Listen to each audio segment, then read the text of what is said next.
মুহাম্মাদ লা ইলাহা ইল্লাল্লাহ লা ইলাহা ইল্লাল্লাহ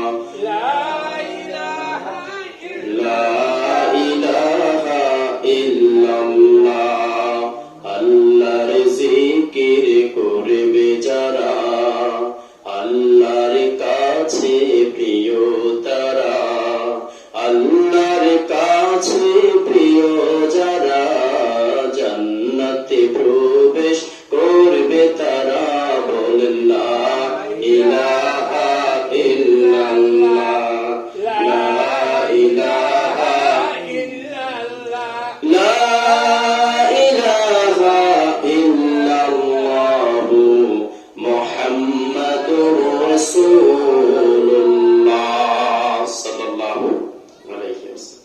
আলহামদুলিল্লাহ, আমরা আল্লাহর দরবারে শুকরিয়া জ্ঞাপন করছি যে মহান মুনিব আমাদেরকে দয়া করে মায়া করে ভালোবেসে এই পৃথিবীর শ্রেষ্ঠতম জায়গা, সর্বশ্রেষ্ঠ সর্বোত্তম জায়গা তথা তার ঘরে আসার মতো সুযোগ করে দিয়েছেন।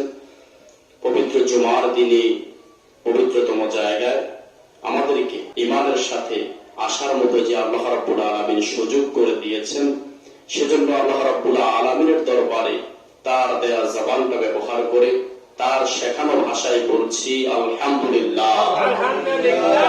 রব্বানা লাকাল হামদ হামদান কাসীরান তাইয়িবান মুবারাকান ফীহি।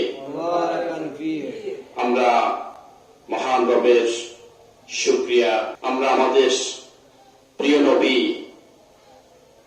যার আনিত বিধান, যাকে অনুসরণ করা, যাকে ফলো করা, যার আনিত বিধানে সমাজে দেশে রাষ্ট্রে ব্যক্তি জীবনে বাস্তবায়ন করা আমাদের জন্য আল্লাহ রাব্বুল আলামিনের পক্ষ থেকে ফরজ করে দিয়েছেন, সেই প্রিয় নবী দোজাহানের বাদশাহ আমাদের প্রিয় নেতা প্রিয় রাসূল, তার উপরে আমরা সংক্ষিপ্তভাবে পুনরায় দরুদ পেশ করছি সাল্লাল্লাহু আলাইহি ওয়াসাল্লাম। সম্মানিত মুসলিম কারাম, আমরা মহাগ্রন্থ আল কোরআন থেকে কথা বলবো। আল্লাহ আমাদেরকে কোরআন থেকে কথা বলার এবং কোরআন থেকে হেদায়েত প্রাপ্ত হওয়ার তৌফিক দান করার পরে আমিন।